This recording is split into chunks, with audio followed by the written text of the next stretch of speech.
સહિતના ફંક્શન પૂર્ણ થયા બાદ અનંત અને રાધિકા જામનગર પહોંચતા નવદંપતીનું ભવ્ય સ્વાગત કરવામાં આવ્યું. મુકેશ અને નીતા અંબાણીના સૌથી નાના પુત્ર અનંત અંબાણી અને રાધિકા મર્ચન્ટ લગ્ન ગ્રંથિએ જોડાયા બાદ મંગળવારે રાત્રે પ્રથમવાર જામનગર પહોંચ્યા હતા.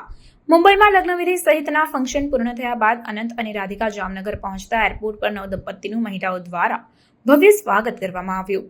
અનંત અને રાધિકા માટે કાર શણગારવામાં આવી હતી, જેમાં સવાર થઈને નવદંપતી સુરક્ષા બંદોબસ્ત સાથે રિલાયન્સ ગ્રીન જવા રવાના થયા હતા.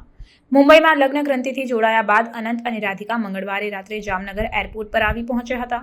નવદંપતી જામનગર પધારે તે પહેલા જ રિલાયન્સ પરિવાર દ્વારા તેઓના ભવ્ય સ્વાગતની તૈયારી કરવામાં આવી હતી. અનંત અને રાધિકાને જામનગર એરપોર્ટથી રિલાયન્સ ગ્રીન સુધી લઈ જવા માટે કારને શણગારવામાં આવી હતી.